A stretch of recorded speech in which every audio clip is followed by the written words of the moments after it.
Burkina Faso a connu le plus grave recul au monde en 2020. Selon le rapport, la décision du gouvernement de financer et armer des groupes auxiliaires civils dans le combat contre les insurgés a augmenté l'accès aux petites armes et l'intensité du conflit. Le Burkina Faso se trouve en situation de guerre civile de faible intensité avec 1 million de déplacés fin 2020, peut-on lire dans le rapport. Pour être plus précis, le pays enregistre 1 312 071 déplacés internes à la date du 30 juin 2021 et les volontaires pour la défense de la patrie mentionnés dans le rapport luttent contre les terroristes, des hommes armés non identifiés selon le vocable employé par les officiels.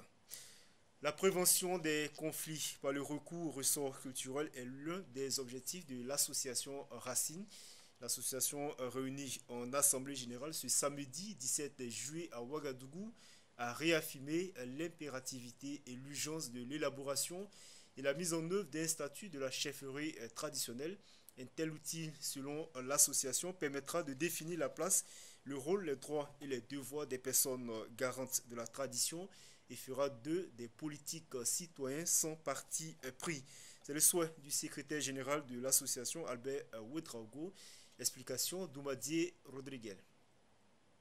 Il faut doter la chefferie traditionnelle du Burkina d'un statut particulier. C'est la position des Racines, une association de chefs coutumiers et traditionnels des différentes localités du pays. Une proposition qui intervient dans un contexte de crise au niveau de la composition du bureau de la CENI, la Commission électorale nationale indépendante, d'où la candidature du représentant de la chefferie coutumière est contestée par l'opposition politique burkinabé. Je vais être direct et honnête avec vous. L'association Racine souhaiterait que la chefferie coutumière et traditionnelle, pour mieux apporter sa contribution à une cohésion sociale, à un mieux vivre ensemble, soit dotée d'un statut qui la sorte du champ de la politique partisane et politicienne. Ça, c'est un objectif qui est clairement affiché par l'association Racine. De sorte que ces genres d'événements ne puissent pas se produire à l'avenir.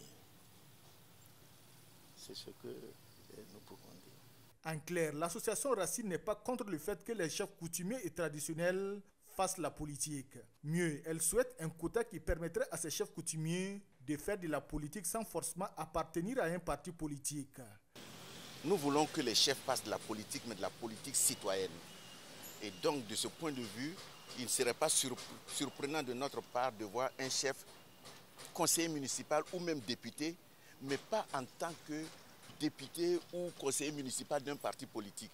Mais qu'on crée par exemple des quotas permettant à une chefferie, permettant à une royauté d'avoir une représentation au Parlement ou aux municipalités, sans que pour autant l'individu soit obligé de courir derrière la bannière d'un parti politique. En ce moment-là, il sera un unificateur de sa communauté et non pas un diviseur. Cette rencontre statutaire de l'association Racine a permis de procéder à la relecture de ces textes. La création de postes de vice-président, de secrétaires adjoints et secrétaires chargés des relations avec les partis politiques sont les innovations majeures de cette Assemblée générale qui a vu la reconduction de l'actuel président.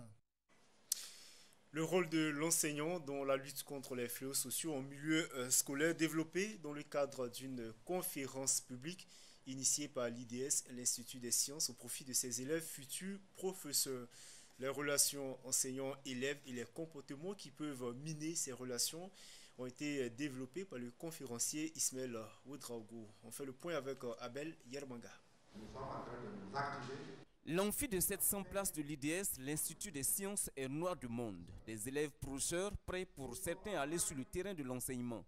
Mais avant d'affronter la réalité du terrain, ils veulent bien s'informer et comprendre certains aspects et fléaux sociaux qui impactent le milieu scolaire. C'est d'ailleurs tout le sens de cette conférence publique, une tribune pour le conférencier du jour Ismaël Ouedraogo de déballer à ses élèves professeurs les critères d'un bon enseignant. Le respect entre professeurs et élèves, l'exemplarité du professeur à tous les niveaux, le dévouement dans le travail. Bref, tout se résume en 10 points selon le conférencier qui évoque aussi la responsabilité familiale, la consommation de la drogue et l'alcoolisme en milieu scolaire, avant de finir par ce conseil. Ce que je peux dire ici, c'est de vous exhorter à être vraiment des modèles pour demain. La société burkinabé, là, si nous voulons la construire, chacun a un rôle à jouer. Le journaliste a un rôle à jouer, l'enseignant de mathématiques, l'enseignant de PC, l'enseignant de SVT, chacun a un rôle à jouer. Ne faites pas comme ceux qui pensent que l'enfer, ce sont les autres. Chacun a un rôle à jouer. Et tôt ou tard, si vous êtes performant dans votre domaine, si vous êtes excellent dans votre domaine, peu importe les obstacles, vous allez réussir. On vous le dit, on vous le répète et je termine par là. On ne jette des cailloux que contre un arbre qui a des fruits. Si vous êtes performant, vous êtes bien et exceptionnel à la fois dans votre domaine, vous allez être rejeté. On va vous combattre, mais on ne peut pas empêcher le soleil de briller. Des conseils qui ne sont pas tombés dans l'oreille d'un sourd. Très attentifs aux échanges, les élèves professeurs n'ont pas hésité à poser des questions pour éclairer plusieurs zones d'ombre. L'objectif voulu par cette conférence est qu'à la fin de cette conférence-là, un élève professeur soit capable d'aller sur le terrain avec des arguments, des idées, des initiatives qui vont lui permettre de faire face aux réalités du terrain. Et c'était l'objectif premier du bureau des élèves professeurs qui a mené à aller loin avec l'accompagnement de l'administration, aller trouver vraiment cette personnalité-là qui est M. Ouedraogo Ismaël, qui a quand même déballé un certain nombre de points. Nous avons vu que Ismaël Ouedraogo a décortiqué des sujets, des sujets auxquels nous, il y avait des points sombres même. Mais avec Ismaël Ouedraogo, nous sommes arrivés à comprendre. Et on a eu à faire de la pédagogie. Mais l'homme là, c'est comme s'il était à la place du PR en pédagogie. Il y a eu des sujets qu'il a tant explicités. Et je vois qu'il était la personne idéale pour cette conférence. Côté direction générale de l'IDS, on se dit aussi satisfait de la qualité des échanges. Il a touché vraiment du doigt les enjeux de l'éducation au Burkina Faso, qui est que le formateur doit avoir une position cardinale. Et cette position cardinale exige de ce dernier-là qu'il ait un comportement, c'est-à-dire des attitudes, des actions, des gestes de tous les jours, qui reflètent l'éducateur. Une rencontre du donner et du recevoir qui a connu la participation de plus de 700 élèves professeurs qui en sortent éclairés sur leur contribution à la lutte contre les fléaux sociaux en milieu scolaire. Direction Kaya dans le centre nord pour suivre la foire des petits ruminants et volailles consacrée, vous vous en doutez bien, à la fête de la Tabaski. C'est une initiative de la Chambre régionale d'agriculture et qui vise à faciliter l'écoulement des produits d'élevage. Environ 500 petits ruminants et 3000 têtes de volailles sont exposées à cette foire. Ibrahim Zongo. Assis sous son hangar, Bassiratou Sawadgo attend des clients pour vendre son bélier. Installée à Kaya depuis qu'elle a échappé aux terroristes à Dablo, son village, elle a eu la chance de bénéficier de l'accompagnement à la réinsertion des personnes déplacées. Nous avons bénéficié de l'aide à la formation. Nous avons été formés à l'élevage des animaux, ce qui nous permet d'avoir des revenus pour nos ménages et nos petites dépenses. L'élevage nous est bénéfique. Nous le faisons et ça marche. Maintenant, nous cherchons des acheteurs. En fait, elle participe à l'instar d'autres personnes à une foire, la foire de la Tabaski, consacrée aux petits ruminants et volailles, à laquelle prennent part quelques centaines d'éleveurs. Sans mentir, ça va parce que j'ai déjà eu à vendre beaucoup de dindons. Parce que les gens sont plus intéressés, surtout après explication. Cette race-là est la meilleure. C'est une race qu'on peut élever comme une poule et ça marche. Le bélier que vous voyez comme ça a 14 mois et il a près de 200 kilos. Et je le vends à 400 000 et je donne à un dernier prix à 350 000. Cette foire consacrée à la fête de la Tabaski est une initiative de la Chambre régionale d'agriculture et de l'Union des éleveurs de petits ruminants du Centre-Nord en vue de permettre l'écoulement de leurs animaux. D'abord, c'est pour soutenir les éleveurs côté de Petit Rimina, avec des volailles, qu'ils puissent liquider ces productions. Et comme c'est à l'orée de la fête de Tabaski, je crois que ça doit faire l'occasion d'une bonne affaire pour les producteurs. Et comme nous, on est chargé de faire la promotion de l'élevage de façon générale, je crois que là, c'est l'occasion pour nous de venir encourager les acteurs. La foire des petits ruminants est à sa 8e édition. Ce rendez-vous annuel se tient du 16 au 18 juillet 2021, veille de la Tabaski. De quoi disposer le mouton à portée des musulmans. À Ouagadougou, des femmes, une trentaine, viennent de bénéficier d'une formation sur les techniques de l'élevage de la volaille et de la fabrication de l'atiké. L'initiative est de l'association Cœur Solidaire Burkina Faso qui a à cœur d'aider l'autre moitié du ciel à mener des activités lucratives. Ce 17 juillet, ces femmes, satisfaites de leur formation, ont reçu le parchemin. Adia Diallo, le compte rendu. Soutenir l'enfance défavorisée et créer des activités génératrices de revenus pour les femmes, telle est la mission principale de l'association Cœur Solidaire Burkina Faso. Ces femmes qui reçoivent ici leur attestation ont été formées sur la fabrication de l'atiké, mais aussi sur les rudiments nécessaires pour réussir l'élevage de la volaille. Une action qui réjouit les bénéficiaires qui comptent en faire bon usage. Ça va nous servir beaucoup. Et si on continue de faire, on peut former aussi d'autres femmes à faire de l'atiké aussi. Donc ça va servir beaucoup de gens. Bien même, ça va me servir beaucoup et ça va servir à mes voisines, à notre groupe là aussi. Selon la présidente de l'association, d'autres formations en tissage et en couture seront initiées très bientôt à l'endroit de l'autre moitié du ciel. Des actions qui visent l'autonomisation des femmes confrontées très souvent à de nombreuses difficultés. Les femmes que nous avons formées, certaines sont membres de l'association et d'autres étaient déjà passées nous voir au niveau de l'association pour nous faire parvenir leurs doléances. Voilà. Celles qui ont été formées en fabrication d'atiké sont membres de l'association. Et les femmes de Djikofer, ce sont des femmes que nous parrainons depuis plusieurs années en tant que personnes. Et quand nous avons créé l'association, nous avons décidé de les accompagner aussi. Et c'est elles-mêmes qui ont choisi la formation en volaille pour pouvoir mener des activités génératrices de revenus. De l'avis du parrain de cette cérémonie, il faut développer des actions concrètes pour aider les femmes à contribuer au développement du pays. Il promet donc d'accompagner l'association Cœur Solidaire pour l'atteinte de ses objectifs. Je le disais tantôt, aujourd'hui, organiser une femme, développer une femme, c'est développer toute une nation. Donc nous sommes en tout cas solidaires avec les femmes, solidaires avec la présidente de l'association pour l'autonomisation des femmes. Et ces activités-là, voyez-vous, vont prendre encore de l'ampleur. Et en tout cas, nous souhaitons que beaucoup d'associations, beaucoup de leaders de ce pays-là prennent l'ascendant et prennent l'exemple sur cette association. À l'issue de la cérémonie, les impétrantes ont reçu du matériel de fabrication de l'atiké et des poussins et autres devant leur permettre de débuter leurs activités, mais aussi de contribuer à former d'autres femmes dans le domaine.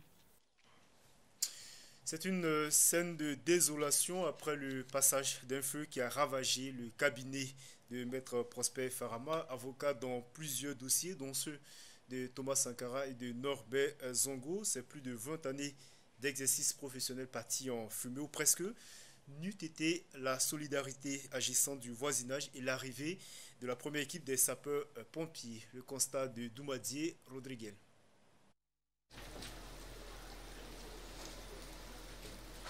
Tout est parti en feu dans ce bureau. Les dossiers, le mobilier et bien d'autres matériels. Les sapeurs-pompiers présents sur les lieux essaient de calmer la furie des flammes.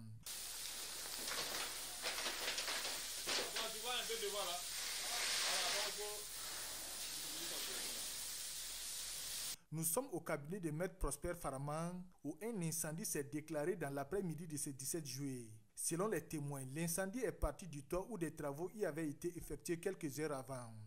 Moi j'étais à l'intérieur en train de travailler. Je suis sorti pour me reposer. Un temps, le vigile en face m'a dit qu'il y a du feu sur le toit. Donc quand j'ai regardé, j'ai vu effectivement qu'il y avait la flamme. J'ai essayé d'appeler le représentant du cabinet. Bon, lui aussi disait qu'il arrive. Donc ça tardait, on a appelé les sapeurs aussi. Bon, il n'y avait plus de solution. Donc il y avait un doyen aussi qui était avec nous.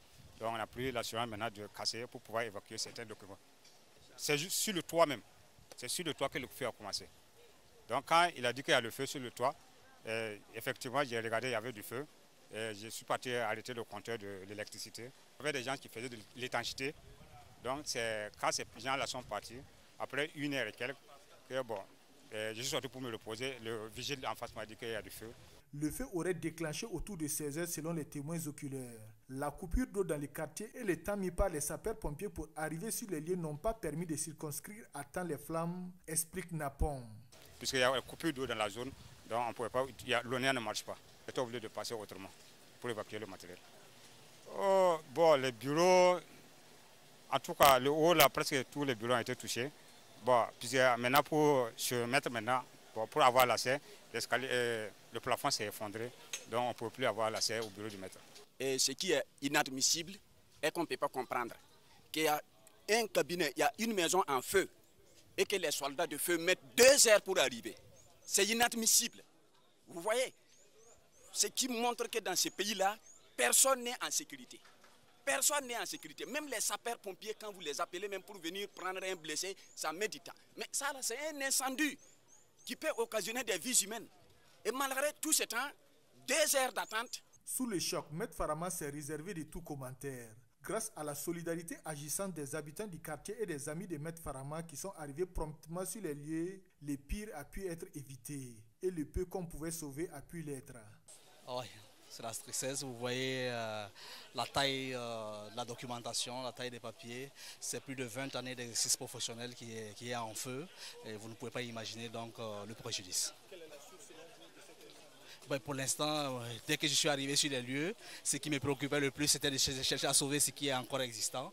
Et puis je pense que les experts sont là et nous déterminerons sans doute la source de la cause de l'incendie.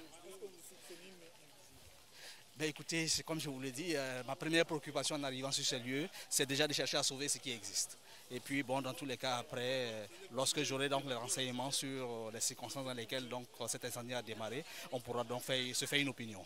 Approchés, les sapeurs-pompiers n'ont pas voulu se prononcer sur l'ampleur du dégât et leur opération. Pour le moment, les causes exactes de ces sinistres ne sont pas connues, mais les enquêtes de la police pourront nous situer dans les jours à venir. Les sapeurs-pompiers étaient bel et bien présents au lieu du sinistre 15 minutes après avoir été alertés. C'est ce que nous dit le directeur des opérations de la BNSP, la Brigade nationale des sapeurs-pompiers, Daba Naon, qui répond ainsi aux accusations portées à l'encontre de l'institution par des témoins de l'incendie. Doumadi Rodriguez l'a rencontré. Suivant. Et ce qui est inadmissible est qu'on ne peut pas comprendre qu'il y a un cabinet, il y a une maison en feu et que les soldats de feu mettent 2 heures pour arriver. C'est inadmissible. En réponse à cet extrait d'un témoin de l'incendie qui a dévasté le cabinet de Maître Prosper Farama dans l'après-midi du 17 juillet 2021 et qui accuse la Brigade nationale des sapeurs-pompiers d'avoir intervenu 2 heures de temps après avoir reçu l'alerte, le directeur des opérations de la BNSP tient à rétablir les faits. Effectivement, il y a un certain nombre d'éléments qui sont passés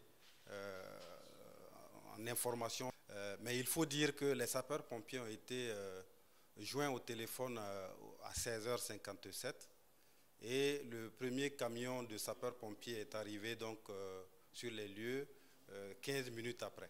Donc c'est pour les 17 km qui séparent la caserne de sapeurs-pompiers du bâtiment qui était en feu, nous pensons que la 15 minutes à cette heure de la journée, contrairement à ce que on a pu entendre ici et là, ce n'était pas plutôt 2 heures qui ont été mis par les sapeurs-pompiers pour intervenir, mais c'est plutôt 15 minutes à partir de l'instant où les sapeurs-pompiers ont été joints au téléphone sur la ligne 18.